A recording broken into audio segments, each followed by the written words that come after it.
దాని మీద మనం స్పెషల్ ఫోకస్ పెట్టి వాళ్ళందరూ కూడా జాయిన్ అయ్యే విధంగా కృషి చేయాలని కోరుకుంటూ, సో నెక్స్ట్ ఇంకా మనము మన జీడిపిలో మన పార్టిసిపేషన్ కానీ పేదరిక నిర్మూలనలో ఎంత ఈ పేదరికం తగ్గుతుందంటే అది ఉమెన్ గ్రూప్ అనేదే మనకు స్పష్టంగా కనిపిస్తుంది.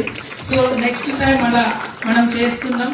ఖచ్చితంగా అన్ని రకాలుగా నేను మీకు సపోర్ట్ ఉంటా. ఇక్కడ మా టీం అందరు కూడా చాలా సిన్సియర్గా వర్క్ చేసే టీమే ఉంది. మన రేవంత్ రెడ్డి గారు కూడా ప్రత్యేకంగా సీఎం గారు మహిళలకే ఇవ్వాలి, ఏది వచ్చినా సోలార్ వచ్చినా మహిళలకే, మహిళా గ్రూప్లకి ఇవ్వండి, పెట్రోల్ బంక్ వచ్చినా మహిళలకి ఇవ్వండి, ఈరోజు మిల్లులు కూడా మహిళా గ్రూప్లకు ఇచ్చేయండి అని చెప్పేసి మొన్న మిల్లు. ఇప్పుడు మిల్లర్స్ కొంత వాళ్ళ బెనిఫిట్ చూసుకొని రైతులను కొంతమంది ఇబ్బంది పెడుతున్నారు. మనమైతే మన బెనిఫిట్ చూసుకుంటాం.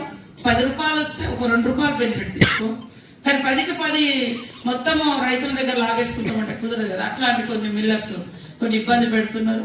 అట్లా అది కూడా మనం సక్సెస్ఫుల్ గా రాణించాలి. సో బ్యాంకర్స్ కు మేము హామీ ఇస్తున్నాం. మేము ఇప్పుడు 98.60% రీపేమెంట్ ఎక్కడైనా జరిగిందో లేదో నాకు తెలియదు. ఎవరైనా ఇండివిజువల్ ఇన్వెస్టర్స్, క్యాపిటలిస్టులు ఇంకెవరైనా ఇచ్చిరో నేను ఐ డోంట్ నో.